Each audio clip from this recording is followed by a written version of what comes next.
Hey everybody, this is RedBoxed podcast. I'm TruExXx with Diablo. Hi, everybody. This is a PvP podcast. My reasoning for doing this podcast is I feel like there aren't many or any PvP podcasts out there, and I think that there should be. I think that it's a conversation that should be brought up, and it's something that I like to hear talked about, and I think that there is a base of people out there that would like to hear more about PvP and what people think as well. And so hopefully this podcast will be the answer to that. To give a little bit of background, my PvP experience is I was a co-leader and FC for a small gang corporation called Mafia Redux for a long time. I flew in a couple of AT tournaments, and I've also flown with this fine gentleman, El Diablo. Go ahead and introduce yourself. Hey guys, my name is El Diablo del Rojo. I've been playing Eve for a good 7 years now. Most of that time PvPing, mostly in low sec and small gang, though I have been in various larger alliances and done Sov warfare stuff too, old NC alliances, PL, Atlas, Test, etc. But by far the majority of my time in Eve is spent with Exodus Alliance over the last 3 or 4 years. I have competed with Exodus in a number of ATs going back to AT10. You may have seen Exodus in the AT. We've done relatively well, placing third or a couple of times fourth in this most recent one, and various other places in some of them. I've been a small gang PvPer for most of my time at Eve, and super excited to share knowledge and experience with you. Yeah, and I happen to think now we're going to kind of have an interesting dynamic here because I've done basically only nullsec PvP for my three or 4 years of like really PvPing, and you've done null, but you've done a lot more low sec Yeah, definitely. than And I have. definitely, most of my time has really always been low and sort of faction war. I have had various characters and various other alliances, as I mentioned, but for the most part, I find that the giant tie-dye battles to get boring really fast. I mean, the epic stories are really cool. Honestly, I think that's actually the politics of it are really cool. But in practice, the ability to just undock and find PvP in low sec is a bit more my style. Yep. So basically, what we're going to briefly talk about today is the new upcoming BC changes. I think we were basically going to start out with talking about what battlecruisers were pre changes in general. I think before like Fozzie really came in and started like mixing stuff up. I'm actually super excited for the upcoming BC changes. I think they're a pretty big step in the right direction.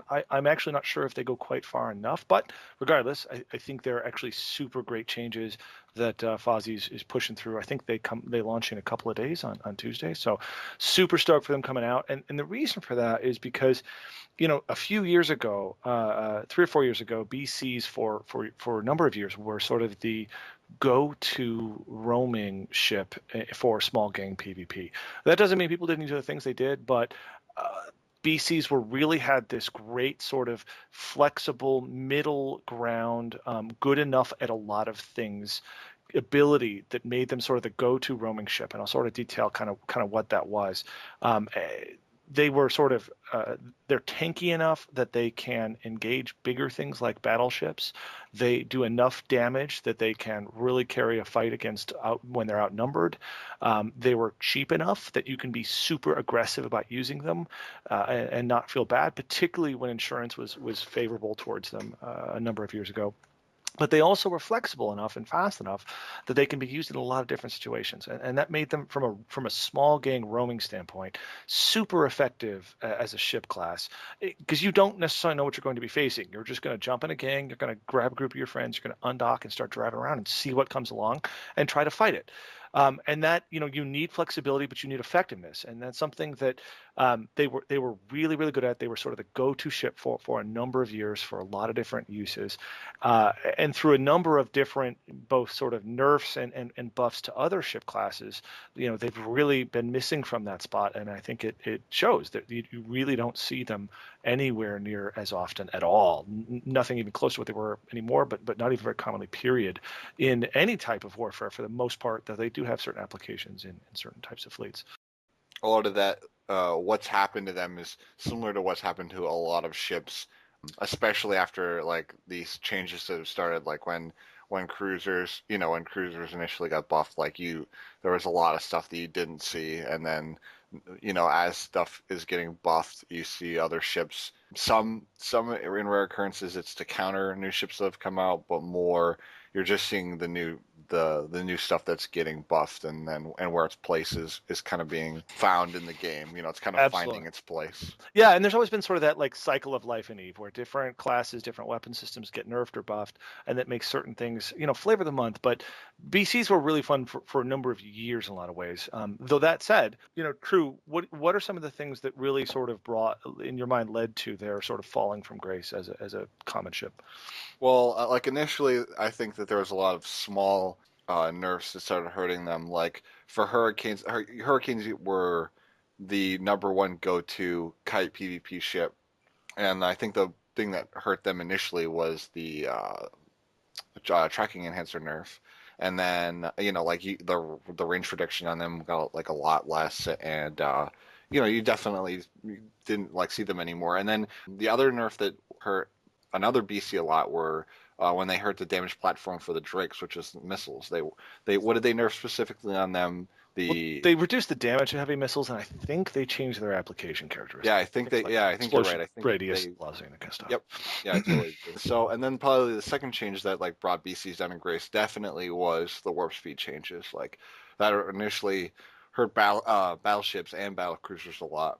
Yeah, I saw both of them a lot less. From a roaming standpoint, it really hurt them. Though to be fair, I think probably the biggest change to really impact battlecruisers as a whole was actually the sort of tier-aside changes in Retribution 1.1. That's going back, February of 2013. There were a lot of changes made to battlecruisers. Some of them were fantastic and really brought certain battlecruisers that were never used, like the Prophecy, to actually being useful and having a real role. But overall, there were a lot of changes that kind of left the class relatively balanced relative to each other, but I would argue not well balanced versus many other classes like cruisers, like hacks and Eve. Plus, of course, along with that tier-aside work in Retribution, before it and after it, there were T1 cruiser buffs shortly before that, hack buffs, T3 cruisers. Also, of course, were already in the game and have become more and more common over time too. Yeah, I mean, yeah, definitely tier 3 BCs. Tier 3 BCs too as well. You're right. Yeah, tier 3 BCs definitely put regular battlecruisers on the back burner because they could, they had crazy damage application, and then when they initially came out, their speed was insane. They even replaced hacks for most part. So much fun for everyone. They were so much faster. So much fun. They could move as fast as a hack and do the damage application of a battleship. Yeah, as the battlecruiser got the nerf bad a bunch of times, and many other ship classes got a pretty substantial buff. And the net result was that you really just don't see battlecruisers out there all that much anymore. These, relatively significant buffs, I think, are a big step in bringing that back, which I'm pretty excited about. I like battlecruisers a lot. I think they're a lot of fun.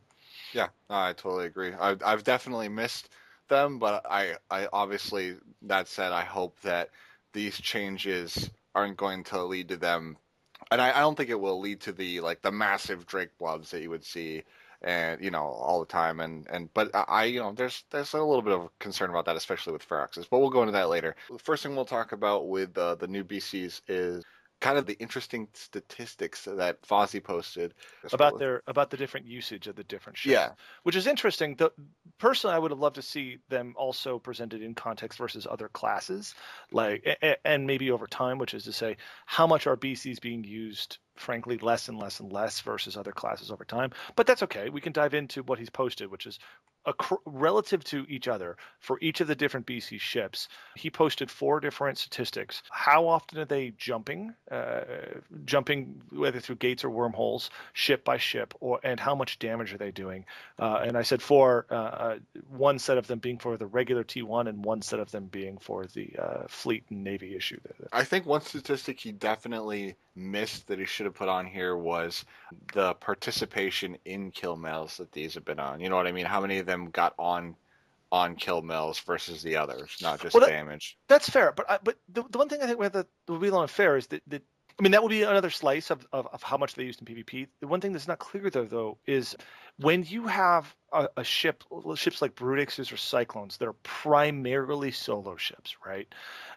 If they are only on one kill mail, but they do all the damage, that's different than 30 Drakes being on a single kill mail from a fleet, Yeah.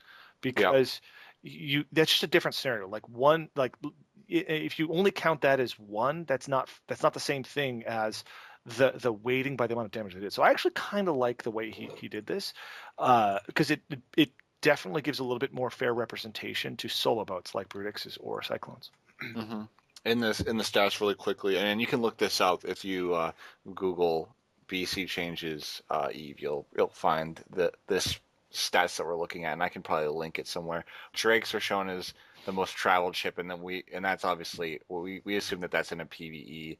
PvP standpoint, that's why they're the highest number. Cyclones rarely jumping or seeing used, and I think that's interesting because initially when Cyclones were changed a year ago, I thought that the Cyclones become. Do you remember the Whelp Canes of old, where they were like, Oh yeah. just AC? I figured that Ham Whelp Cyclones would come into mid, and they didn't. You know what I mean? You could fit them similar with Ham, but Cyclones were barely used at all.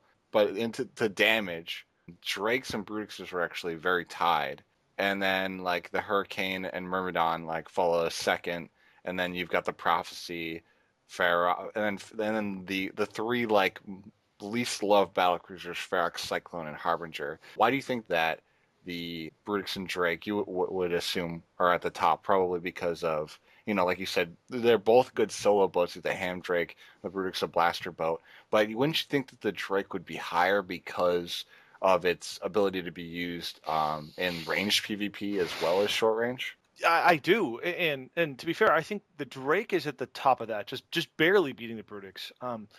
Which that makes sense to me because for several reasons. One, the Drake remains actually a pretty good ship. It has a resist bonus. It does decent damage, but at pretty good range. And more importantly, it is so commonly used by so many young players in this game for missions, myself included. For instance, the Drake overall is probably my most flown ship in this game overall. I have a very very soft spot. I love the Drake myself.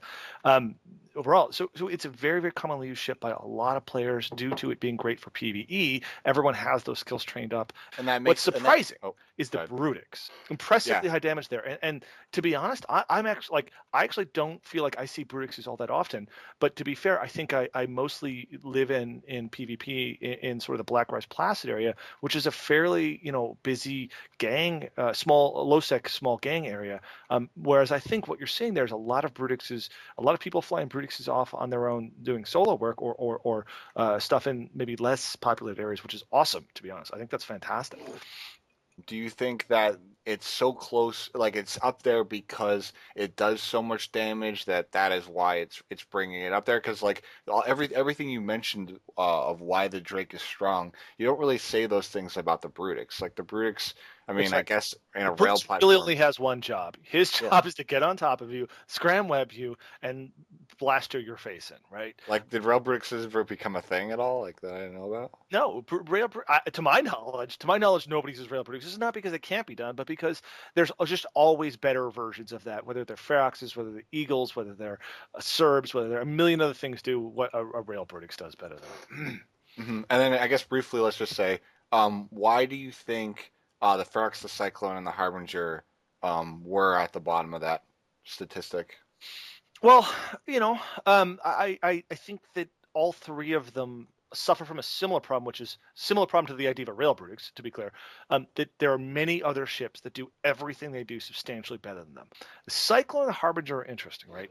The Cyclone is, and they're very different ships. The Cyclone's very much more of a solo boat because it's got a really big bonus to its local tank, which really helps in small gang and very small and particularly solo scenarios, but isn't particularly useful at all in a fleet scenario.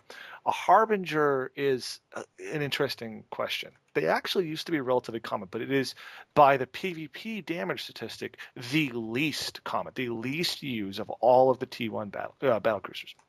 I think that the problem that definitely all three of them have, like you're kind of saying, is they are struggling. They're struggling to find their role, their individuality. Like they don't have it. They're not being given that bonus that'll put them there. And hopefully, with these changes, it will give it to them. Well, I don't know. I think they're a big step in the right direction, but I don't. I'll be honest, particularly for instance the Harbinger, and I'll say this again later, but I don't think the step's big enough. Maybe it shouldn't be, and that's okay. Maybe they should always be a cost-effective type of ship, but that, and there's a place for that, I think, in Eve. But at the same time, that place may be only for certain players in certain positions. The reality is when you're talking about Harbingers and the engagement range they tend to operate in, most of what they do, they're outclassed by zealots or legions or other ships that do what they do. They just, or battleships, frankly, in a lot of cases. They're just rarely going to have the type of application, the type of damage that really Right. being used. Right. Whereas like if you want, like basically if you're looking for doing laser damage, if you want range, you would do, or range and tank, you would APOC. do legions or Legions, or APOCs, or apox. yeah. Yeah, and then if you want to use like any kind of tank, you'd go to zealots. So harbingers definitely have the least of both worlds. They don't do the damage, they don't have the range, they don't have the tank. Harbingers are just kind of outclassed in all those dimensions. We'll see if these changes really get them. Yeah, Harbinger definitely needs a way for it to be separated by the Zealot. So we'll move on to the faction BC statistics, where it shows Drake Navy, or sorry, the amount of movement. The Drake Navy has the top, followed by Hurricane Fleet Issue, Navy Harbinger at like 20%. Drake Navy's at 35, and then the Brutix Navy at 18%. And it's interesting because if you look at these statistics, the Drake Navy is the most moved ship in the game. But then if you look at the damage statistics below, Brutix Navy takes the top at like over 40%, Hurricane Fleet Issue 33, Harbinger Navy 22, and then the Drake Navy at only barely under 3%. Seriously, it's So laughable how so little damage. which shows how the community definitely all agreed that the Drake Navy is the worst faction BC at the moment. Frankly, in my opinion, they're actually the worst BC period. Not just faction BC, because they cost a bunch more and they give you actually less than a Drake does. They do less damage in their current form, less damage, less tank. They have a little bit more range and a little bit more application, but it is not largely worth the price tag relative to other things like Cerberus or something like that. Mm-hmm. But what's so funny there, to what you're alluding to, which is, just to be clear, the Drake Navy is the ship apparently being moved the most and doing so little damage in PvP that it basically can't be being used in PvP. So yeah, I wonder if it's only uses PvE. I wonder if it's being used. I don't even see them being used in PvE though. Like you go out to I go out to gang stuff in Null all the time, and I never see anyone riding in a Drake Navy. So I wonder if they're being used a lot in high sec for missions. I don't know. But anyways, all right. So yeah, we'll go into the changes now. We have a bunch of changes coming out. So overall, the changes that Fozzie is putting forth in these, there's a few things that are in common. He's adding a substantial amount of range to typically about a 25% range bonus to everything, to every one of these battle cruisers. And optimal and fall off. With optimal and fall off, and that includes the Harbinger, of course.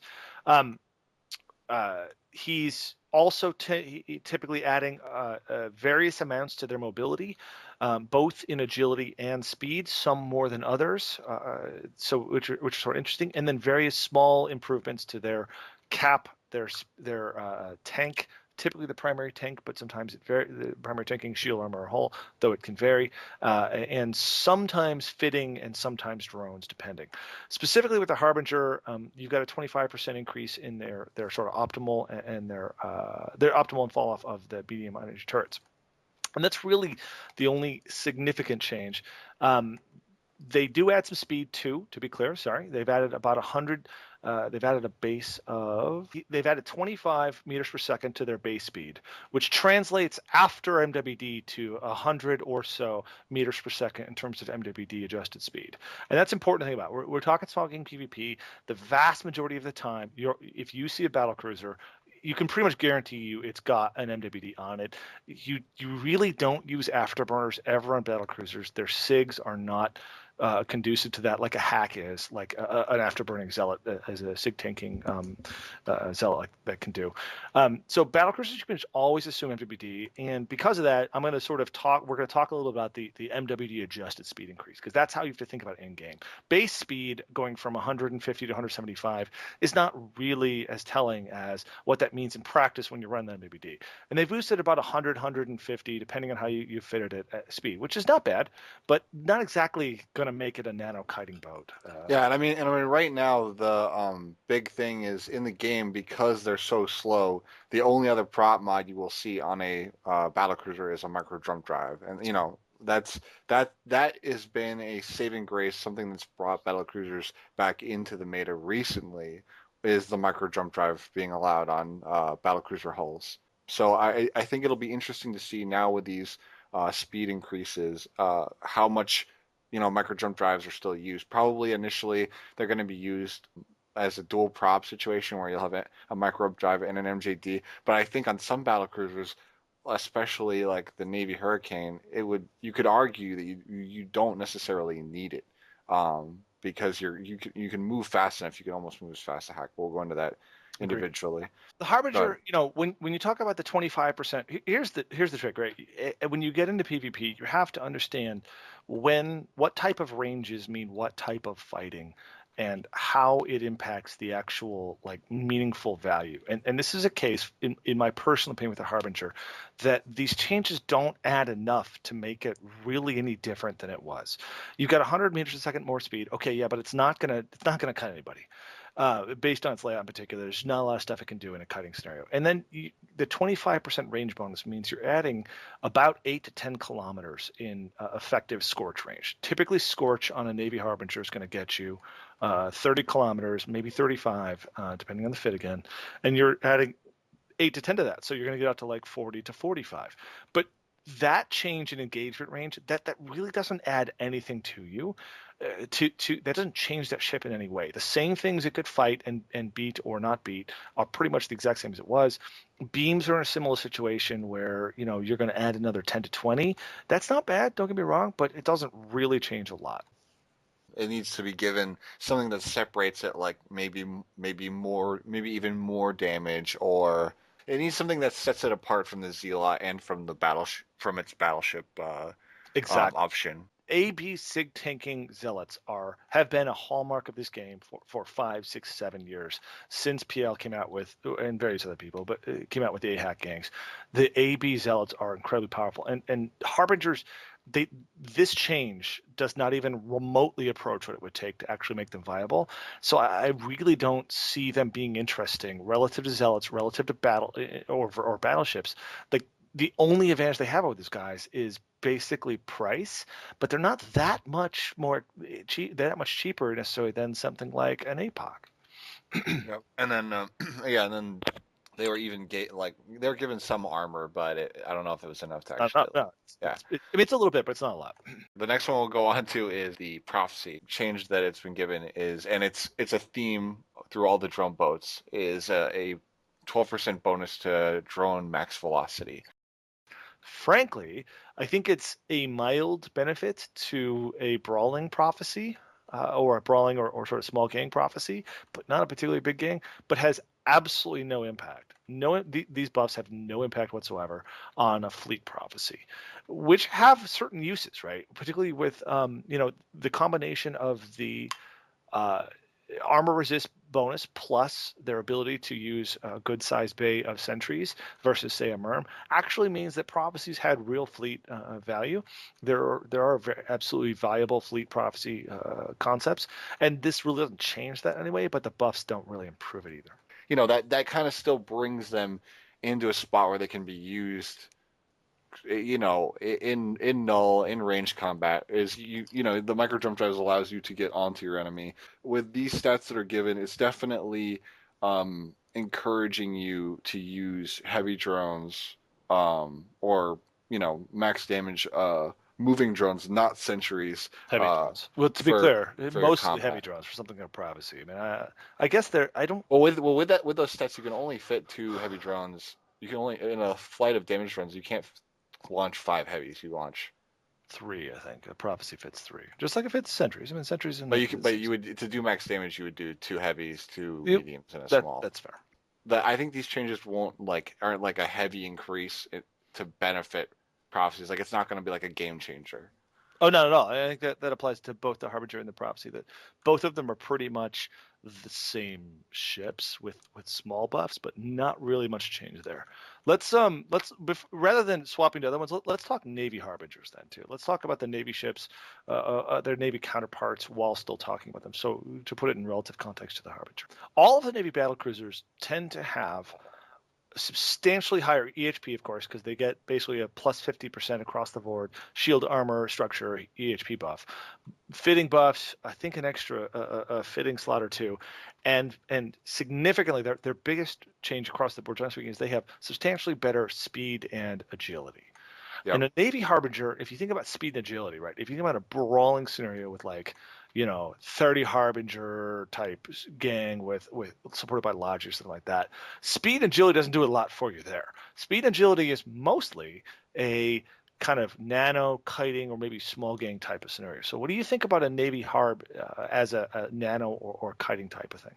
Well, I think battlecruisers in general, and I think a lot of people are looking at battlecruisers to do exactly what you're saying, where in before pre-changes, before like a long time ago, battlecruisers were used a lot for kiting, and I think honestly for their size, they're fast, but they're not like the fast kite. They're not the premier fast kite ship that you're going to go for. I think that if you're looking at a battlecruiser hull, you would think that it would be a ship that should project damage better than other ships, at range. Mm-hmm. And that's kind of what these changes are doing. Mm-hmm. And that's kind of, that's where Fozzie's putting them, I think, is it's a fast option, but it's not the fastest option. But also you've got to think about it's got that mobility of the micro jump drive, so it doesn't really need to be fast anyway. It has options that the hacks don't have, that cruisers don't have, to get on the targets that are at range with the micro jump drive. But like, so in terms of the Navy Harbinger changes, I think that everyone would agree definitely needed a speed increase. It was definitely very slow. But the other thing that it had is an interesting bonus, is it had a very nice tracking bonus. And the thing that it was missing was the projection. The thing that I think it needed to become more used in fleet and in any kind of combat was the projection. And so basically the only way to make a Harbinger used for at range would be to fit beams. Like pretty much everybody after they came out, people experimented with things, but I think that the number one, I could be wrong, the number one Harbinger Navy that was used was a beam one. If you fit pulses, your range is very, very short, and it would only be good in very close combat, and the tracking was nice for that. But when you're that close, stuff's going to be webbed and held down by scrams and stuff anyways. So I think that it getting a range bonus is definitely going to make it a definitely more viable option. And I think depending on prices of it, of the LP and the way it comes out, you definitely would want to spend the extra money to get a Harbinger Navy instead of a Harbinger. Like I think this definitely makes it a more appealing option over the Harbinger. It's a pretty different ship, right? You just don't really imagine Harbingers, regular T1 Harbingers, being very effective at cutting. They're not fast enough to be a nano kite shield type of ship. But a Harbinger Navy, actually, as you get into it, it really looks pretty interesting. I think it's pretty viable. Yeah, I mean, you'll definitely, I think you're definitely going to see nano and sil, nano active armor repping Harb Navies come out, maybe some shield ones. Right. As well as you're right. The nano armor Ansel absolutely makes sense too. It's a good point. I didn't think about that one. And that's an area where you see that this was kind of missing, right? You see that a little bit from Omen navies, which are fantastic ships, but they lack in certain areas, and particularly their sort of raw thickness. Like they just can't really tank much damage if they ever get tackled. Whereas I think a Harbinger Navy has that sort of thickness that it actually can tank when it needs to. Not a ton, but enough. Yeah. And the And thing, the thing, the okay, thing that, oh, sorry, well, the thing that pisses me off, and you kind of brought it up, is everyone is looking, pretty much anyone that does smuggling PvP that flies a Nomen or an Omen Navy issue, they're looking at this right away, these changes, as how can I turn this Harb Navy into a Nomen? And I absolutely. hate that. I hate that. Like, this does not need to be a Nomen. I think that if this actually it obviously was not given the stats to be one, but if Fozzie intended for this to be a Nomen, then that pisses me off because, I don't know, right now, Help me understand your thinking there, because this is a really good question. Because I hear you. And the last thing I like Nomans, but at the same time, last thing I want to see is a bigger, well, yeah, faster, more damage, farther certainly not range faster. Right? Nomen. And this is the thing, right? It's obviously Nomans not. right Yeah, now are super, like they're crazy fast and super effective kiting boats at like sort of killing small tackle trying to tackle them. Um, the thing I see here is something that could really be more of a gang ship. That it's not about being a solo boat and just killing tackle tries to get you, but actually, particularly if you use beams, for instance, applying damage to whatever your small gang is doing while being able to control range very effectively. exactly. And I think that this can be used, and that all that said, I think that this can be used similar to a Nomen, especially if you add a micro jump driver into the equation. I think that you can fit it with an Ancil armor rep, kite at range, and then when you need to gain that extra range that a Nomen would be able to get with its speed, you can use the micro jump drive to that advantage. That said, though, I think these changes, like you're saying, um, don't don't only put it in a window where like the Nomen, where it's like it's only gonna be meant for kiting like that. It's not. These changes also make it so that it's a very viable fleet option, and that's what I like. I like changes like that where they're basically it's putting a ship where it has a dual purpose. I really don't like these changes where it's like pinholing a ship to be, and we'll talk about this with the Brutish Navy issue. It's pinholing a ship to be fit only one way, and it's more refreshing when you're able. It's more frustrating and it's more exciting to be able to engage a ship and not be 100% sure how it's fit. You know Yeah, what I mean? Like agree. when you come in contact with a Brutix, you're like, oh, this has got to be blaster fit. And I mean, you can look at it to see that, but it's yeah. I think that more changes like this should happen where you have the option to fit it multiple different ways and not only one way. But Sure, anyways, sure. Alrighty, so overall, to sum up the sort of Amar changes, Prophecy and the Harbinger, they have some buffs, but they're not particularly big buffs to either of those ships, and at least I personally don't think they're going to majorly change the ships of Flint at all. The most interesting by far is the Harbinger Navy, and that can do some pretty interesting things these days. I think we're going to start to see quite a few more of them. Next, let's tackle the Caldari changes with Drake's. Let's kick off with a Drake. Oh no, let's actually start with the Ferox. Why don't we start with the Ferox first? so the Feroxes initially had a 5% to shield resistances, which was kind of like out of place for them. I think that the Feroxes have always, historically, you can look back and the Feroxes always had some kind of a different thing that it was trying to do. And it basically the only one that like really came out into meta was the blaster brawl Ansel booster Ferox. That came famous kind of Which with the really is an Ansel booster thing, right? At the end of the day, yeah, it's just an Ansel booster it's thing. not a Yeah, better that's yeah, blaster buff. exactly. It's that it gets the shield resist bonus, and it could be fitted with an ASB, which Brutix, for instance, really can't because it Yeah, doesn't have shield resist. So it was really the power of the ASB that made that viable for a period of time. These exactly. And changes are really oh, interesting, right? These changes, they're basically getting rid of the shield resistance bonus in favor of a hybrid turret damage bonus, retaining its already pretty strong optimal, adding another optimal and fall off bonus on top of that, and then swapping it around in various ways. It gave it a bigger damage bonus, so they took actually a high slot and a particular gun option, one turret hard point away, meaning you'll have one less turret, though it makes that up with a 25% increase typically in damage.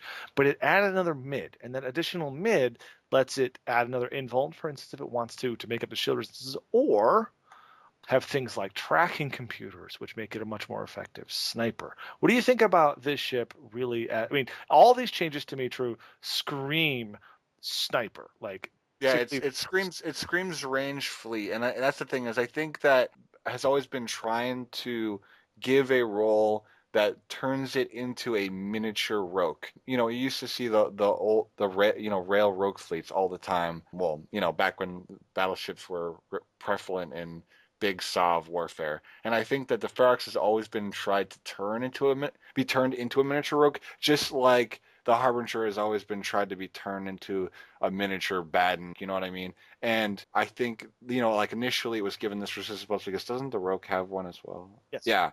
It was as does the given this Abaddon. it was given this resistance bonus to make it like a rogue. Now with these changes, it's definitely given that. It's definitely I think it goes even further. I mean, in many respects, if you EFT this, if you work out the fits and think about the different sort of trade-offs or different things, at this point, it's not just versus a rogue. To be clear, it's not going to versus a rogue. It's actually we're going to replace an eagle. It becomes extremely competitive with an eagle, where across a lot of ranges, it has very, very comparable optimal and fall off to an eagle, and can do often maybe a little bit more damage than an eagle in a lot of scenarios, although it's slightly lower optimal. But in a sniping scenario, this ship becomes extremely viable versus an eagle. And you end up looking at it and saying, look, I can use an eagle, have a little bit better optimal, but a little lower DPS, a little better resist profile, but I'm really thin. Or I can be in a Ferox that costs 1/3 as much, has comparable range, more DPS, and more sort of raw beef. And why does raw beef matter versus, say, resists? Because if you're in a sniping fleet, you typically are relying on range to be your tank, not sig or speed, and definitely not logi. So if you really are just going to look and say, oh, wait, I'm getting red boxed, I'm taking too much damage, I'm just going to warp off. Ferox is really a pretty viable ship in that type of scenario, especially well, when it's 1/3 the cost. and also another thing too is that when you're looking traditionally at um, sniping battles in Nullsec of sniping comps for other sniping comps, a buffer is more appealing than resistances. And I'm not saying Right. that you don't want to have resistances, but it's more appealing because you can take more alpha, you can broadcast, you have more time to broadcast to receive reps, and you can take more alpha with a larger buffer. So it's helping it in that aspect. And then I totally agree with what you're saying about the Ferox is definitely more appealing than Eagle. I think that the Eagle definitely needs more love. Like I think that the Eagle's way too slow for what it is, and it doesn't. It maybe needs to do more damage. But I totally agree with you. I think that the Ferox is getting enough love that it's putting the Eagle more out of place than it already is. Like right now, I think that the Eagle is the least loved hack in the game. Oh, I'm not sure I completely agree with that. I mean, we actually in It's Access one use of them. Eagles a reasonable amount, not a ton, but a reasonable amount. We're But one of the few. yeah, to be fair, we are one of the few. I guess we're carrying a torch for that little Eagle. We tend to like our nano snipers from long range. And let me be clear. Arguably, the biggest reason it's better is simply that it's way cheaper. And by being cheaper, you can be a lot more aggressive with how you fly it. Like you can take bigger risks. You can put it in scenarios that might put it in danger. And at the end of the day, if you lose a Ferox, who cares? These are 60, 70, $80 million, 80 million-ish ships versus 200, 300 million-ish ships as you get into the hack kind of world, depending on how you fit those things out with T2 rigs, etc. And losing those kind of ships due to being aggressive is a good thing. Like taking fights that you maybe shouldn't take, jumping into things you maybe shouldn't, and trying to take that fight.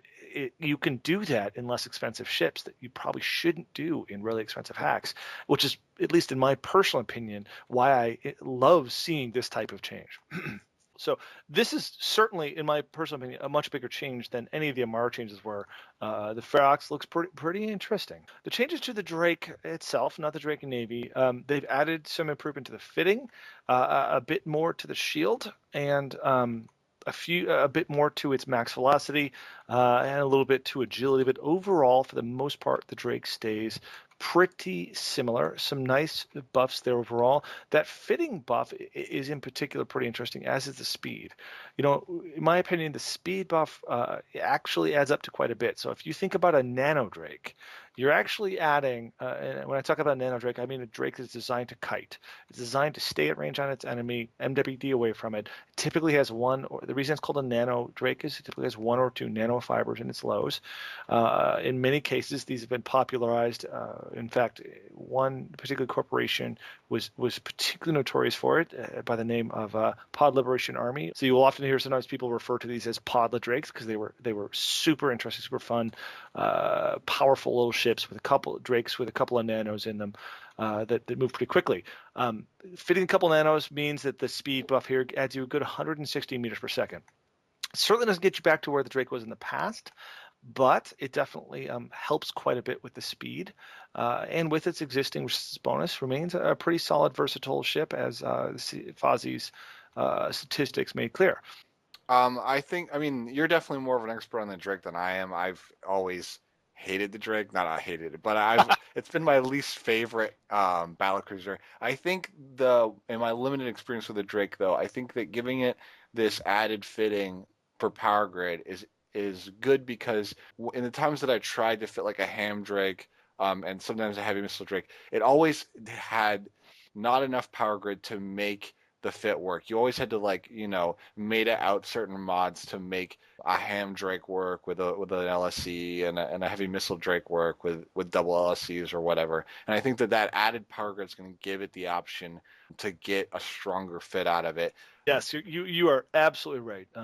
The additional power grid makes the ham Drake, the heavy assault missile, close range brawly Drake, substantially easier to fit, and as a result, much more viable than it was in the past. It was not impossible, but it was not easy to fit. You always had to make sacrifices in various ways. So you're 100% right. The nice part here is, the speed, the fitting, all of these make the Drake a more effective, ship and options, which is sort of funny because I feel like with what Fozzie was trying to do with a lot of his changes, he was trying to bring some of the lesser used ships to be a little more powerful and giving them a little bit bigger buffs. But the Drake is probably still, per the statistics, the most popular T1 battlecruiser, and clearly the least popular Navy battlecruiser, but the most popular T1. And this definitely helps almost every flavor of T1 Drake. The Nano Drake's picked up speed. It's picked up range again because it actually has, I'm sorry, I left that out, an increase to its missile range. So it actually picks up about 15 kilometers of typical heavy missile launcher range. The Navy Drake is going to get buffed significantly. The Purger sort of mission Drake gets added to a bit here because it's easier to fit. The Ham Drake is enormously easier to fit. And sort of the very commonly used, or let me rephrase, historically very popular Drake Army nullsec fleet of hundreds and hundreds of Drakes gets a buff too, because a lot of those fits get easier to fit. A lot of times they were looking at those trying to be perma MWD, meaning they want to be cap stable and MWD continuously to avoid bombs and various other things. And in particular, they pick up range. They pick up a good 20%, 25% to their range, which is super valuable in the type of fleet engagements that 0-0 is often. And which is definitely, as we've said before, we kind of forgot to bring it up because basically that is the common theme with all battlecruisers except for the drone bonuses. They are gaining a range bonus to their platform. The big thing, and I don't know if we should talk about this now. I guess the big thing that bothers me though about missile boats such as the Drake getting bonuses like this, and it's also the same thing with the Serb, where the Serbs come into meta, is now where missiles have given this damage bonus, have been being pushed back into the meta. Right now, with all platforms, there is a certain level of skill involved in figuring out how you're going to apply damage to your target. If you're using an artillery or projectile ship, then you need to use velocity to apply damage. Same thing for lasers, although with your optimal and usually with decent tracking, it's not as hard as projectiles. And then with drone comps, now with sentries, tracking is very hard. So that's something that needs to be brought into consideration. And then with drones, it's kind of the game. Can I get my drones onto the target without it killing my drones? And I need to like kind of micromanage my drones, to apply damage but not get them killed. Right now with the missile platform, you don't have that kind of thought process that you need to put into combat. All you think about is, okay, this is how far my missiles shoot. Is the target in range? Yes, F1. You know what I mean? And like the only thing that needs to be done to increase the damage of missiles, especially now, is well, sorry, there's two things now, is using target painting and using the new missile computers. Those are the only two thought processes that you use to apply damage, but there's nothing else other than that. You know what I mean? I personally feel like missiles are missing some consideration that needs to be done in terms of how do I apply damage. That needs to be, I think personally, added into the game. I 100% agree that missiles right now are, frankly, in many respects, stronger across a lot of different ship classes due to the exact reason you're saying. They don't suffer from tracking and the challenges other things do, which is exactly why, if a lot of my time and effort and energy goes into things like the Alliance tournament, which is certainly not like normal TQ but if you saw the vast majority, many different AT comps, AT fleets that were fighting each other were based upon things like Typhoon fleets and Scorpion navies and various other missile boats. And that's exactly what you're talking about, which is that missiles just apply too well in too many scenarios with no issues across a huge range in many cases, particularly for cruise missiles, for instance, or even heavy missiles. And that's certainly true here. For instance, really think CCP needs to look at adding some type of EWAR that affects missiles. You have tracking disruption that affects guns. Why not have tracking disruption that affects missiles in some way too? Maybe not tracking, maybe that's not the right word for it, but it could be as simple as a script that affects explosion velocity, explosion radius. There's a lot of other things you can do with that too that I think they should consider. And to be frank, that's also part of why I love the Drake. I personally like to FC and be sort of zoomed out and working on positioning for my gang and fleet and team. And it's part of one of the real advantages for me. One of the reasons I love the Drake is I don't have to worry about matching transversal or things like that. I can basically That's what I hate about it, though. Yeah, no, I totally hear you. I hear everything you're saying. And that's exactly like what you hate about it is actually what I love about it. That doesn't mean I don't think it's not quite powerful. I think it is actually very powerful. So I agree with you in the sense that it's probably a little OP. And I definitely agree. And it's interesting that you brought that up. I think that every AT that you go and look back, it definitely stamps what is overpowered in the game back to a in T. the AT before this Oh one. God, Yeah. every time. Back in the AT, back in the AT before this one, what was big? It was drone comps because drones were so strong. Yep. Now missiles are strong, and that's the thing. Like you just said, is that's what bothers me is there's no disruption module for missiles, and there's no or drones skill in, by the way. And there's no in skill. Well, yeah, but there's plenty of ways to counter drones in the game versus missiles. In my opinion, you can target them, shoot them. True of non-sentries, but.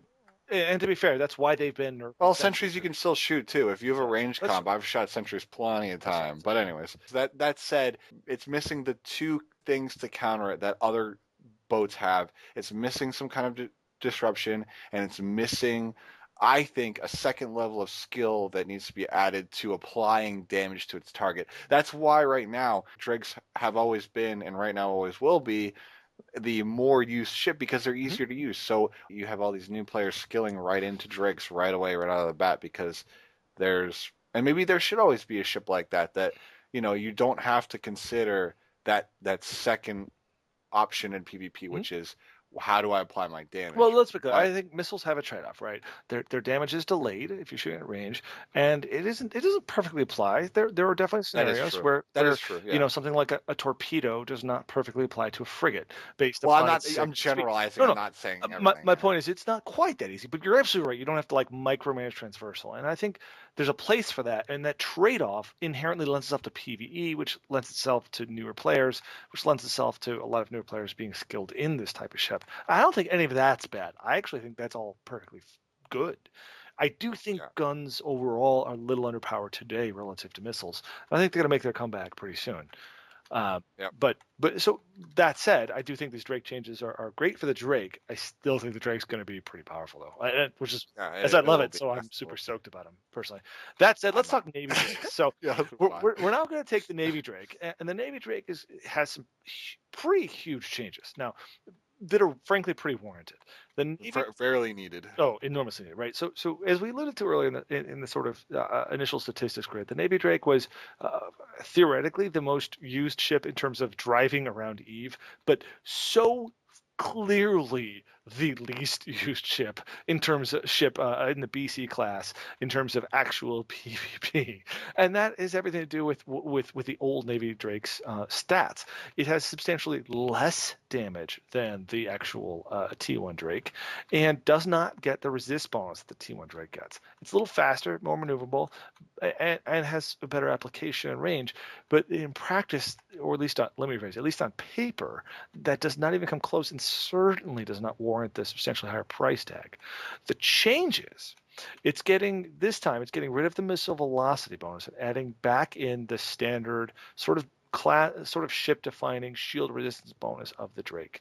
It's still retaining that explosion radius bonus, which is pretty powerful, and it is getting the 25% missile velocity bonus, right? So they're taking away the old 50% velocity bonus, but they're giving it the new sort of entire class 25% bonus. Overall, a little bit of a nerf to its range, but in practice, its range is still pretty good. It's picking up that shield resistance bonus, which makes it pretty viable. What do you think, Drew? Well, I think that if you want gain the range that you're talking about, you can just use the new missile computers. If you want to shoot farther. The one thing that bothers me about the complaint that people had, and I haven't actually looked at the damage now on the Drake Navy, is people were complaining about the damage of the Drake Navy versus the Drake, and in my opinion, the Drake Navy should do less damage than the Drake because you're looking at it as the Drake does X amount of DPS, but it's only getting that damage bonus to kinetic damage. So a Drake Navy will always be doing kinetic damage. I think that the Drake Navy should do less damage, but it has that option of it can shoot any kind of damage that the Drake does not have. And so that's what makes it the stronger option. It should be less damage, but it has that option to choose any damage type, which is actually not not a race wide option. It's a great point. Like the Harb Navy can can only do EM damage, whereas the Drake Navy can choose its damage. I think that it's interesting, it's good, and it's thoughtful that Fozzie made the Drake Navy kind of a Harb Navy equivalent in terms of getting a quote unquote tracking bonus where it's it's explosion radius bonus, but it's getting that faction tracking bonus, that common faction tracking, well, application bonus, however you want to word it. It's not tracking, it's explosion radius, but I'm putting in a different term. It's getting that it's just that's good. I agree with the resistance bonus. I like that it has that change in damage type option, but I think that that's an interesting conversation to have about all of the faction battlecruisers, because not all of the faction battlecruisers have that option. Yeah, I actually left out a few of its other buffs here that I'm going to kind of run through. First of all, it's getting a significant speed buff. It was already and it is very fast on its align time, and it's getting a small agility buff as well. The speed buffs actually move the Navy Drake to be as fast as the Cyclone or the Hurricane, and just slightly behind the Navy Cane. Is, in other words, almost as fast as any battlecruiser out there. It actually has an align speed with a couple of nanos below like 6 seconds. It aligns really fast for battlecruiser. They're adding in 25 more bandwidth to its drone bay and 50 more bandwidth to its overall drone bay, M3 to its drone bay.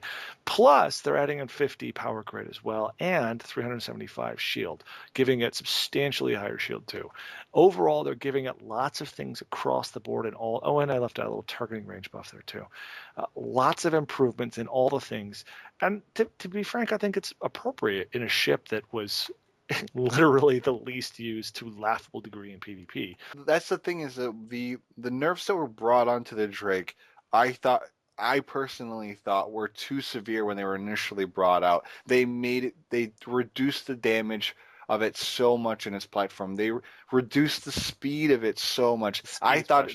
Yeah. I thought they over nerfed those things. And the reason way speed too matters heavy, so and much, right? These ships, most commonly, they're fitted with heavy missiles. But heavy missiles have less damage than heavy assault missiles, of course. Heavy assault missiles being the close range version. If you want to do damage from range, you need to be able to maintain the range. You need speed. If you gut their speed, then they're no longer viable as a kiting platform anymore. So this really brings them back into, particularly the Drake Navy, into in the type of ship that can kite. I kid you not, this is actually by far the ship I am most excited about in these changes, in the sense that I've got a feeling I'm going to be flying these pretty much all the time, other than Hurricane Fleet, some already Hurricane Fleets we'll talk about in a minute here.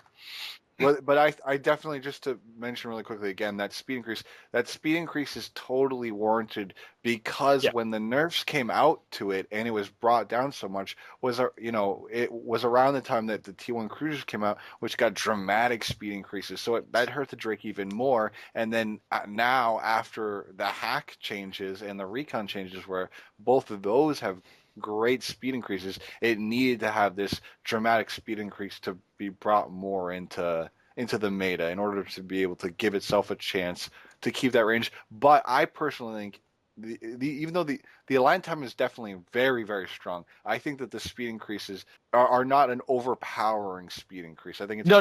They're still going to sit well below hacks, right? They're still going to sit well below T1 cruisers, and obviously well below any type of frigate class.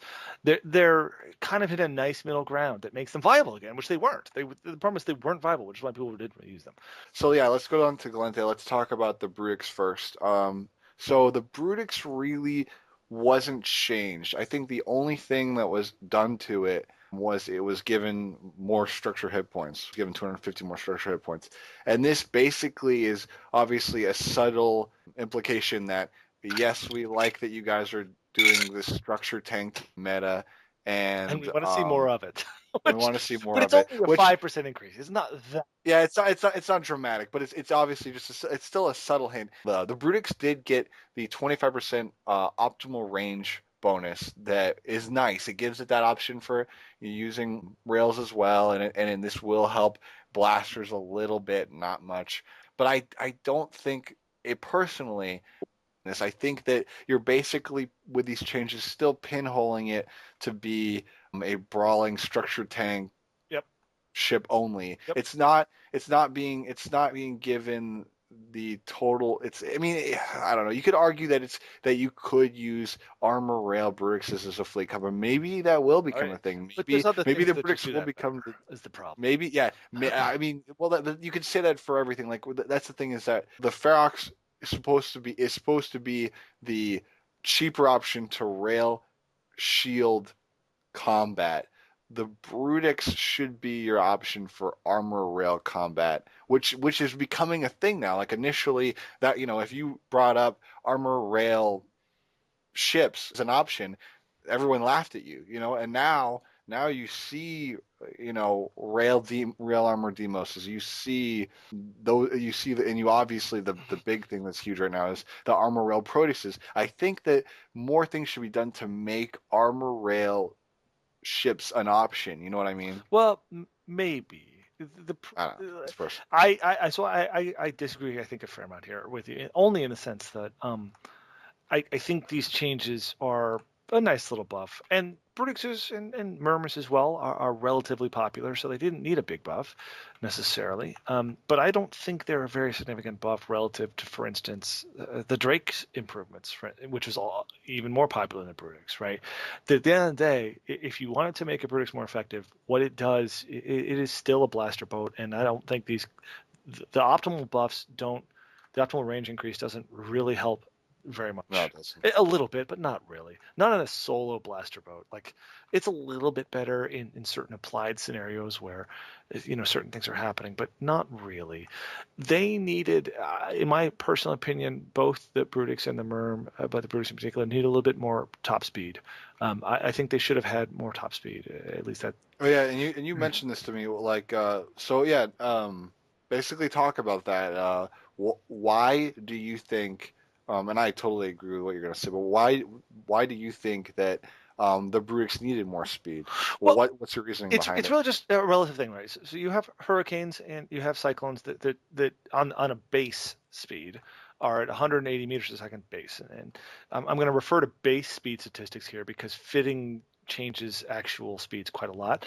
But to give you a relative sense, whereas a Brutix is running at 160 versus the 180, and that leaves it significantly slower. But the Brutix, more than any other ship, has got to be able to catch what it wants to kill. It's got to be able to scram it and web it and get on its face to apply turret damage, hybrid blaster damage, and that's really what it does.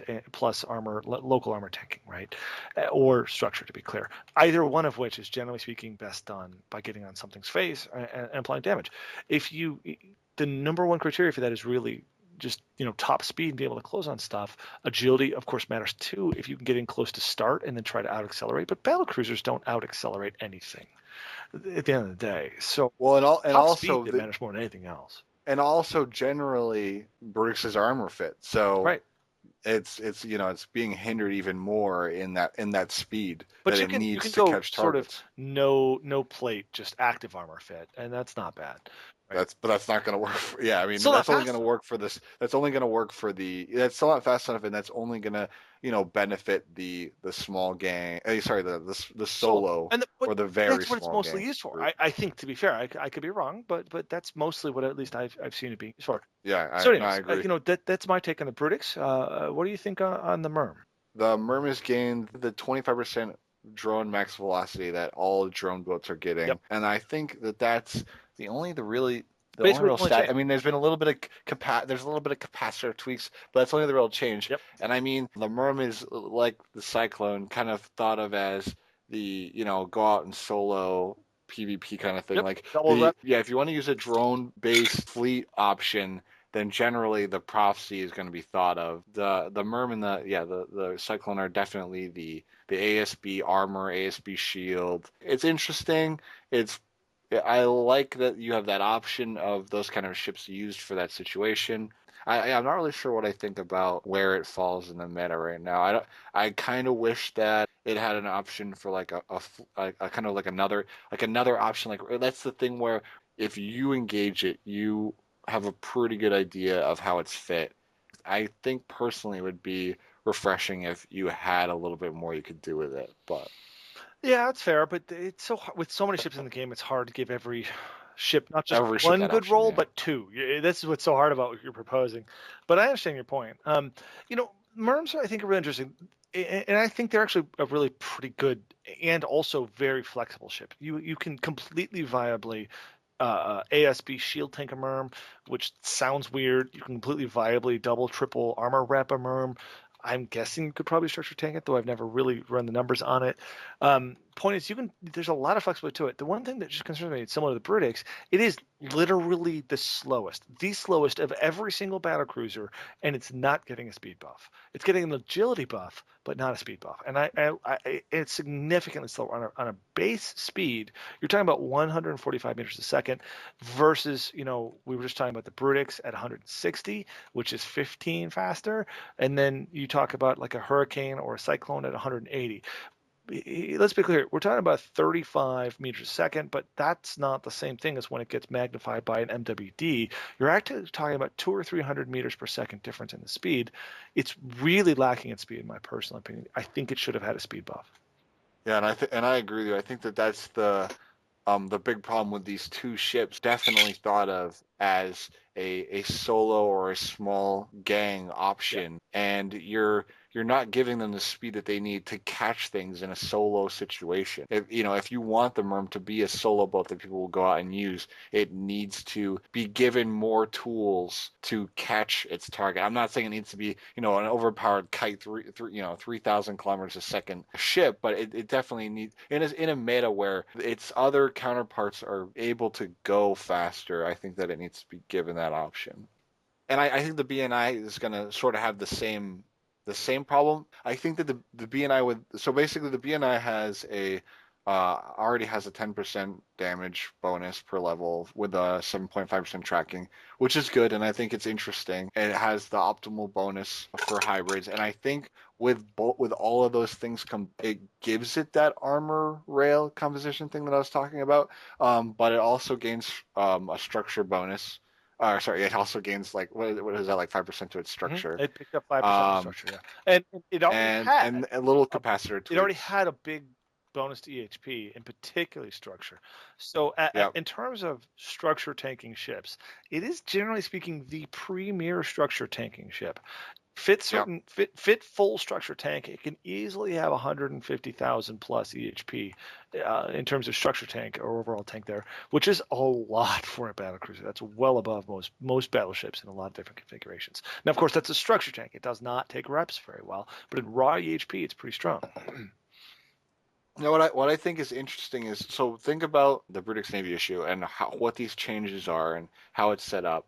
And it's given the same bonuses as the Harbinger Navy, correct? Which do you think would be more thought of to be used, and why? Like, I mean, basically, so the Harbinger Navy sounds appealing when you look at those stats as both a fleet composition and a nano range kitey kind of setup. You could do those two options with it.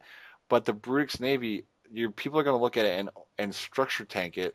Do you think with rails, it has the same options as beams and pulses as a Harb Navy, or no? Overall, I think the Brutix Navy was actually a pretty good ship to begin with, and so in the sense of the Brutix Navy itself not getting big bonuses, that's okay. And I think the Harbinger Navy bonuses quite literally take it from something that really wasn't very popular to something quite viable for certain types of uses, whereas the BNI was already pretty viable. So I think it's okay for the buff it's getting. Like, they're not huge, but it was already pretty popular, so not like hugely. Well, I know, I agree with you. I think sense? I think it was very popular. You're totally right. I think the BNI was way more popular than the Harb Navy, and the Harb Navy was given things that it needed. But yeah, what I'm trying to say is that right now, when you're looking at it, and you kind of did that when I brought it up, is people look at the BNI and they're just like, oh, this is armor, this is structure tanked. That's it. Those are the only two rules that people want to give it. I'm curious if it has the option to do things that the Harb Navy will now be able to do. It's a good question. I really personally haven't run the math on it, so my initial answer would be no, but maybe I'm wrong. I mean, maybe this is the kind of thing, like for instance, I thought the Harby Navy couldn't really compete with the Hurricane fleet in terms of projecting and kiting, and as I ran the math for this, they actually look pretty similar to a certain extent. So I'm going to say the same thing with BNI. No, I don't think it can, but maybe I'm missing something. Maybe if you really run the math on it, it actually could be pretty viable. I hope it is, because that would be refreshing to me to see British Navy being able to do more things and do things like that. I think the big thing that's going to define that is, can the British Navy get the speed that it needs, and do rails track enough to make that happen? And it does have the tracking bonus. So anyways, we can move on to Minmatar. Let's move to the Minmatar. So Minmatar is fascinating because, years and years ago, the Hurricane, particularly the autocannon shield Hurricane, was the go-to strongest, hands down, like 50% of battle cruisers you saw were probably Hurricanes, and most of those were probably shield canes, though there was a pretty viable armor as well as a pretty viable artillery version of each of the Hurricane variants too. The whole point is the Hurricane was so strong years and years ago that almost everywhere you saw Hurricanes being commonly used for many purposes, and it got nerfed hard and repeatedly, to the point that you really don't see hurricanes very often today, though they're not bad. It actually got nerfed so hard that they basically said, we're going to take everything the old hurricane used to do, we're going to nerf that down terribly, and then we're going to replace that and say that the hurricane fleet will be the old hurricane. That's how powerful the old hurricane was. That the 2.5 times more expensive Navy version, fleet issue version, was essentially given the same stats as the old one. Um, let's talk through the bonuses it's getting. So let's dive in. Let's dive in on specific changes here to the ships, right? Like the Hurricane. Sorry, The Hurricane's basically picked up. It's picked up some power grid. It's picked up some shield. It's picked up some capacitor speed, agility, and a significantly larger drone bay. In other words, a whole bunch of buffs across a lot of different things to the Kane. It's going to get faster, more agile, and basically its speed now is in line with what Mimitar have traditionally been, which is the fastest ships overall, the sort of king of kiting when they want to, or at least range control. If they want to be on top of you, they can do that too. And this, the Kane as well as the Cyclone now will resume their at least in a battlecruiser setting, sort of king of the speed as the fastest battlecruisers out there. It's interesting to me that they buffed the shield on both of them, which is fair, whereas Mimitar had always been a little bit flexible. They could shield tank or armor tank. In this case, they've added to shield, and they actually did the same thing in both the Cyclone and the Hurricane fleet. It's kind of biasing more towards shield again. But the Hurricane still, though, despite it having more shield, it has the same EHP as armor and shield. It's True. it's 4.5. So the Hurricane still definitely can be an armor or a shield ship, and that's Its slot definitely the layout thing lends that itself to that too. You're right. that's kind of the thing though that is interesting and unique to the Hurricane, other than other battlecruisers that are kind of going to keep bringing this back up, is the Hurricane with this layout has not infinite, but so many options of how to be fit. Yes. You know what I mean? A Hurricane is something that you're going to run into, and it could be set up tons of different ways now. It could be an MJD. Like right now, the flavor of the month Hurricane is kind of a brawly armor or structure scram web MJD boat. And so it's still going to be able to do that, but it can kite now. It can do artillery better than it did before. And so you're going to see tons of different ways to set this up, and that's good, but I don't like that it's one of the few ships that can be fit that in that broad spectrum. I don't know. Agree. It is the improvements do make it more viable across that different spectrum, not just a shield boat. The power grid in particular really helps it if it wants to fit a significant armor tank, as well as with the MJD, the sort of battlecruiser class MJD, as well as artillery. So I think that the fantastic changes. Hopefully, bring the Hurricane back into a competitive ship. And I'm definitely excited about these changes because the Hurricane to me is the Drake is to you. I lived in a Hurricane. I flew the Hurricane all the time back when it was strong, ACs and kiting. A Hurricane or a Vagabond, I was sitting in both those ships all the time, and it's refreshing to see one of those two ships that I kind of lived in come back in ton of AC. players like you who are probably more excited about Hurricanes, as excited about Hurricanes as I am about the. And the one concern I'll say before we move on is I still think, despite these changes, and we sort of mentioned this before, projectile-based platform needs a buff to range still, a little bit more of a buff to range, because I think the tracking enhancer nerf that happened to it all at the time justified is just too much for it now. I think that I don't think you should buff tracking enhancers, because that's going to help out, obviously lasers. Projectiles specifically need to be looked at to be given more fall off or more range, and maybe a little bit of tracking to bring it back to what it was with the tracking enhancer, the old tracking enhancer. I think that would make them more favorable again, because right now, you have boats that can do the DPS that they say in EFT at the range that you want them to be at, and whereas Mimitar and Projectile, you're at great ranges, you're not doing your EFT on paper DPS. Sure, it's true, because you're well into fall off. But okay, so and now we'll move on to the Cyclone. Yeah, let's talk Cyclone. So Cyclone's an interesting boat, right?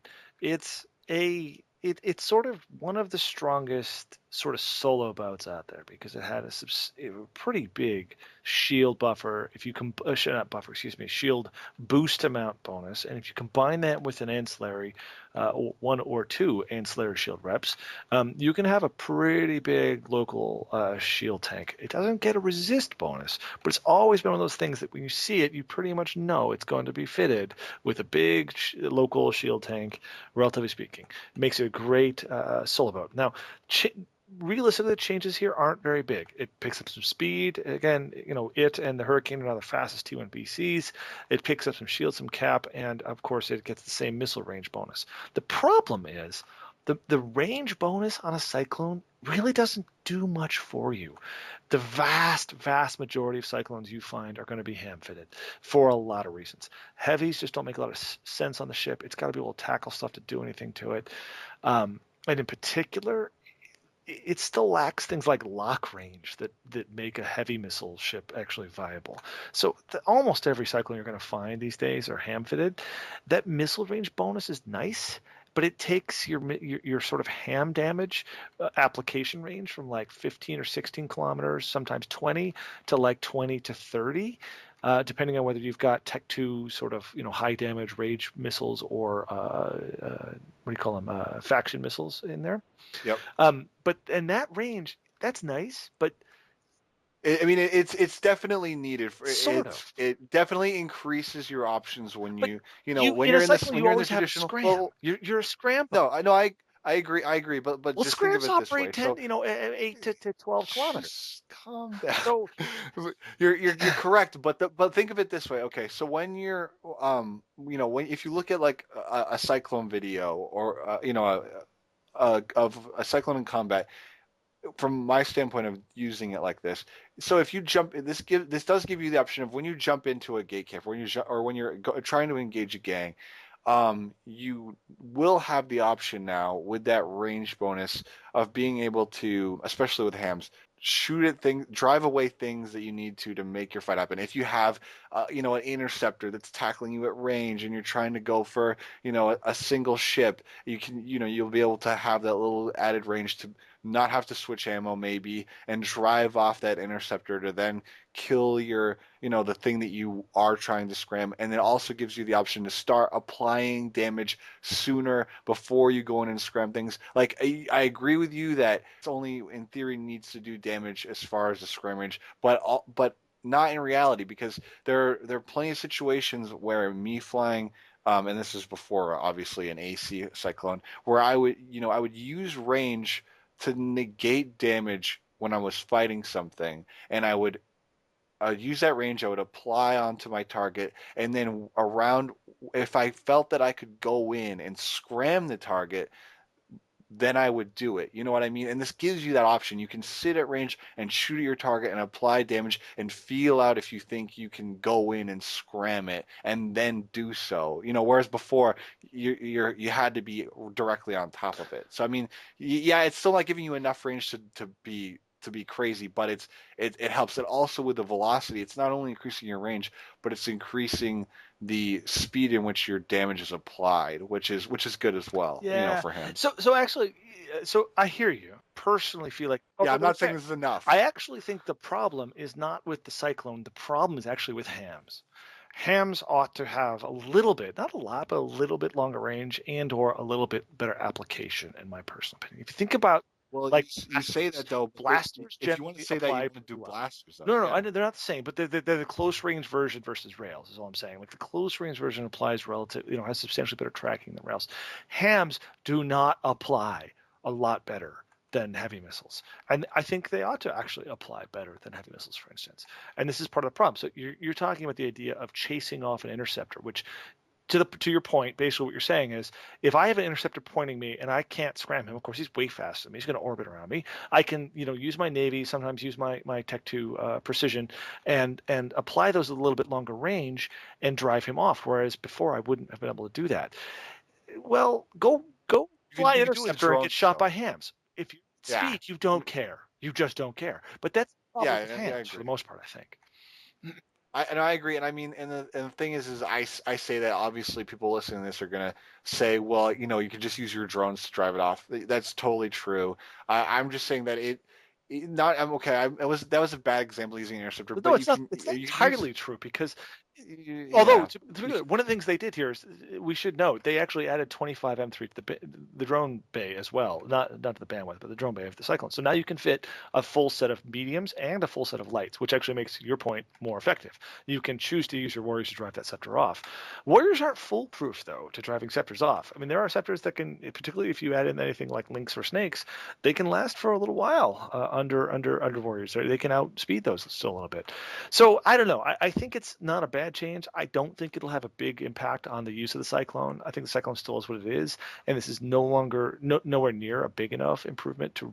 I think we both agree that this is nothing but positive changes, but it's definitely lacking. It definitely needs Though to be more. fair, I think the biggest problem with the Cyclone is really hams. Hams ought to be improved, and I'm hoping that they'll get around to looking at that way. The application thing that you brought up is interesting, but basically what I was saying is the range I don't know about. I don't agree with hams needing more range because if you say that hams need more range, then you say that blasters need more range as well, in my opinion. Like if you're going to increase the range of hams, then you need to do something to increase That's the fair. range of blasters. That's fair. So Maybe application, I'll agree with you there. you see my point though. Like if a frigate tackles you and points you at 20, 25 and orbits you at speed, he just shrugs off your ham damage, and that. Yeah, I think that they definitely need to increase the explosion velocity of javelins. I think they need to make where with heavy missiles precision is your option against interceptors. I think they need to make javelin your option against things like interceptors. Increase that explosion velocity because they gain javelins gain range, but the DPS is reduced. I think that would be a very fair option. And then also that said, if you're in a cyclone and you want to be at more range to apply into a target before you go in and scram it, you should be able to, load javelins and do that Yeah, range and agree with you. A little more possibly flexibility there. Like drive off an interceptor if you have that absolutely. added a little bit more added explosion More velocity. flexibility in the T2 ammo. That would be a good option too to fix some of that. Yeah. So let's Yep. get to our last ship on the docket, the Hurricane fleet. We did allude to it a number of times earlier. What do you think about the Hurricane fleet? The Hurricane fleet issue traditionally had 5% per level damage, now 10%, which greatly increases its damage. If you have Minmatar Battlecruiser 5, you now have a 50% bonus to damage. 5% rate of fire, 10% rate of fire, like the Hurricane did. Now it's gaining a 10% per level to tracking, Right. which is very nice and also kind of puts it in line with the tracking bonuses that the Brutix Navy issue and the Harbinger Navy issue have, Mm-hmm. but it's even better, which I think is nice. And it kind of also maybe points out how bad the tracking is of projectiles compared to its counterparts. Maybe not, and then it gains that 25% bonus to optimal range and fall off. And then also you gain like a little bit of power grid to help with fitting and stuff like that, and capacitor, and gained arguably, well, notably, the best speed and agility increase out of all the Navy Mm-hmm. battlecruisers, so making it the fastest. And I think that most people right away, when you look at these changes, it screams, I want to fit artillery on this. It gives you I certainly do. that large. It gives you that large amount. It gives you that insane amount of damage. Yep. That 50% bonus. Projection and So tracking. so your alpha is the highest um, below Yep. battleship with You're artillery. talking Um, 4.5K and then alpha, which to be fair is not quite what a tornado is, right? You could fly a tornado instead. which it should be. It It shouldn't shouldn't be. be, right? A tornado's using battleship class weapons. That It's a tends to be class 6 to above. Yep. 8K alpha, but a 4.5K alpha with a higher rate of fire and the track And a better tank. and speed and tank. Like, oh god, this looks so fun. The real interesting thing is, to what degree does this step on the toes of either the tornado, maybe my second favorite ship, or more likely the Munich? Yeah, I think that with these changes, and it's the same thing that we kind of brought up with the Ferox. The Ferox kind of makes it so that you would say, why would I ever want to fly an Eagle when I can get into a Ferox, which is cheaper, does more, possibly more damage, has better, or not better, it has equal range. And then the Hurricane Fleet issue kind of does the same thing. If you compare the Hurricane Fleet issue to the Munin, The only thing that the Munin is gaining over its faction race battlecruiser counterpart is it has the MWD signature bonus. It goes a little bit faster. It has better resists. So yeah, I mean, I feel like after these changes, some hacks are going to need to be looked at again, and maybe given a little tweaks. That's personal. That's a personal preference to make them just a little bit better. But the other thing that I was thinking of is that kind of says something when you think about Diablo. When you look at the Hurricane Fleet issue, you look at these bonuses, and you immediately think this has to be fit artillery. What does that say about autocannons right Well, now? to be Like, clear, it does not have to be fit artillery. You can. yeah, This but is a if you look at nasty ship fitted with autocannons. The key is that if you're going to fight an autocannons, you're going to fight up on somebody's face, and there are a number of ships that do that quite well. Don't get me wrong. exactly, that's the thing is that right now with autocannons, I feel like autocannons are like stuck in the middle of the turret meta. If you look at blasters, if you want to get in close and do close range damage, blasters are way better than Well, no, autocannons. no, no. So I Autocannons can disagree with choose that. damage type. Oh, They do 10 to 20% more damage. However, they have one huge drawback. They they can only do one cannot damage. select damage types.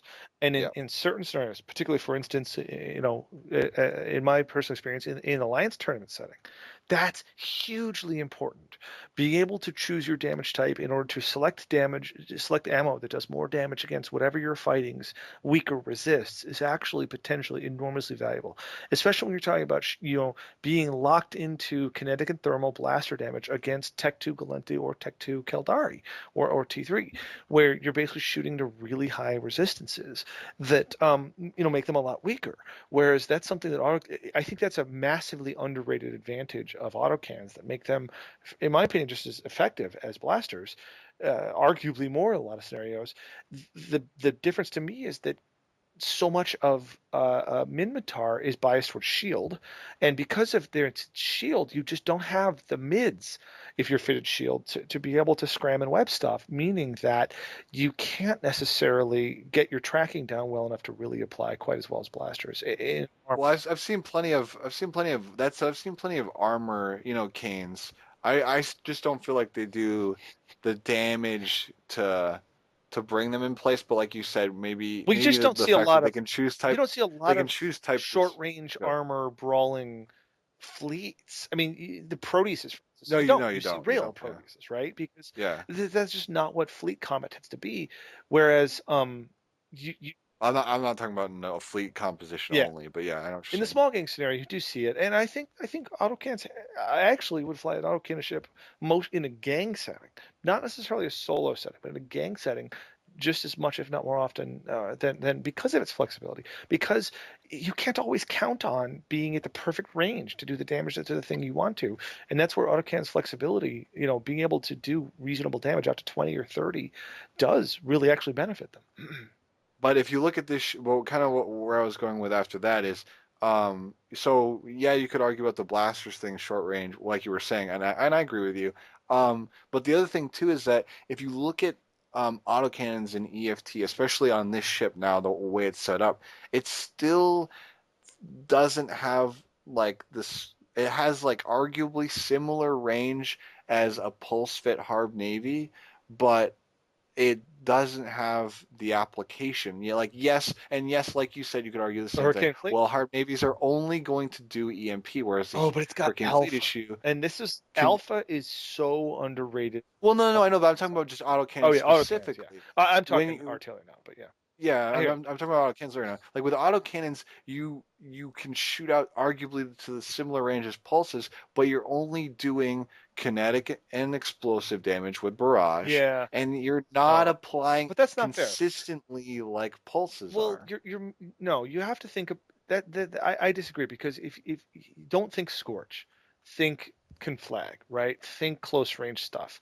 And because autocannons using barrage, yeah, it's nice when you need it, but realistically that's not what autocannons are good at. It's nice that they have it, but they will They never come used to be close though. to. I want that again. You Okay, used to fair. be flying Cinnables and With Hurricanes, barrage, that's and true. you would load Yeah. barrage, and you would kite at range, and you would be able to, use barrage based damage to to win You fights. actually could. And You the raise a really DPS good is point. still not And it was bad. hard. It's The still point is not bad, that but was it's a high skill cap kind of thing because you really had to control your range or go waste 10 seconds of damage by reloading something short range if you've screwed up and let them get on top of you. So your point is actually a really good one. But it has more to do with, I think, that sort of major reductions in fall off that sort of hit autocannons with Barrage in particular. yeah. I mean, but yeah, I guess the long version of my point was I like that you look at the Hurricane Fluid issue and you're like, I want to throw artillery into that, but you I wish you could look at it and say, I want to fit autocannons on that. I mean, I'm not saying that's not a viable option at all. It definitely will be. You definitely will see autocannon, shield autocannon, fleet hurricanes. I just don't think that it puts them in a strong No, I spot. I agree. think that there are I'd fit ships. artillery every time, personally. I think that there are other ships that will give you a better option for the price than an autocannon Sure. hurricane. But I just want that to work, and obviously it's not as or work better than it does. Anyways, Cool. something else I just wanted to mention, I guess now after looking at all these changes, kind of to sum up, is something that I'm noticing, and it was brought up in the forums, is some of these ships, and specifically, I guess we could also mention this is more with faction battlecruisers, but some of these ships are being pinholed to do a certain damage type because of its race. Like the Drake is, it's being pushed towards kinetic, and Galente it's kinetic and thermal, and Amar it's EM, and Mimitar have that option to do different damage types, but they have the fall off damage reduction at range that kind of hurts them a little. But one thing that's kind of brought up is I saw a lot of people complaining in the forums about the Drake being pinholed for kinetic. What do you disagree or agree with that? I personally think that that should be a thing. Every race should kind of be pinholed to a certain damage type, but many people are going to disagree with me that are listening to this. What do you think about it? As someone who loves Drakes, I'd love to see them be massively OP and be able to shoot any damage types. I'm kidding, of course. I think it's part of the character of the ship, and if you allowed it to have full damage, like if you made that damage bonus apply to all things, then it would be massively overpowered without any Yeah, doubt, I totally right? agree. And so being kinetic locked is part of its charm in a way. Yeah, That's just I inherent. totally agree. And every ship in the game should have, you should, especially at a T1 level, you should have a clear-cut way to counter, Right. There especially you at a go. T1 level. And I think that gives you that option. Yeah, but yeah, like, there's a lot of conversation in the forum, people complaining about it still has that But kinetic that's, bonus in my only, opinion, and no all disrespect. Minotaur can choose its damage type. But we've brought Yeah. up that there are clear-cut reasons why that's like that. In my Anyways, opinion, and no disrespect intended to those folks, I love the Drake, deeply. But the point is, those are just people asking for the ship that they love to be, more overpowered, and they're free to ask and they're free to pursue it. But from a balance standpoint, that's not good for the game to have that because we've been through that period where Drakes and more importantly Hurricanes were so utterly dominant relative to any of the BC. You barely saw any other BC out there. And I think balance is a really, really good thing. And Fozzie, Rise, other people at CCP have been doing enormous gains in becoming more balanced. This is just their latest iteration of it, and I think they're making strides every time. It's a couple of steps forward, and to be fair, sometimes a step back. But these changes are really good, and I think. As Fozzie has made clear, keeping something like a kinetic lock on Drake is fine. I think that's appropriate. and that said, I thought about it to the Navy battlecruiser standpoint.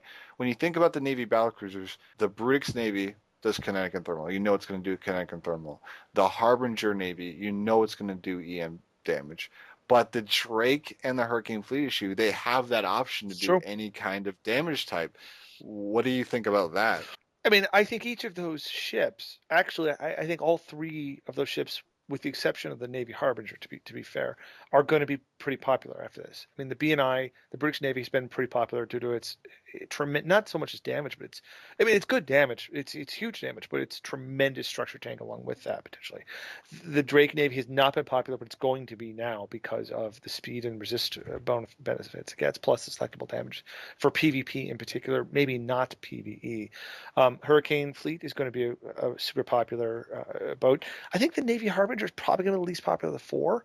I think it's probably under. I think it's gonna be very popular though. Still, like I mean, I think that a lot of low I sec hope people so. are gonna look at that and they're rubbing their hands together right now. And then, like you brought up, and we kind of like talked about it a lot because we were like excited about it. I think that the nano micro jump driving Yeah. Harbinger will be nice too. I'm It'll be I'm fun. pretty interested. Like the more I've been like honestly, I didn't think it was until I was running the math and looking at the numbers today on this, and was looking at, for instance, the tracking on that Navy Harbinger and the range as well as the damage relative to Hurricane Fleet. I thought the Hurricane Fleet would blow it out of the water, and I looked at it and went, wow, a nano Navy Harbinger with nano armor, Ansel plus MJD plus some ability to apply at range. It's going to be really interesting because it tracks really much better than already Hurricane Fleet does.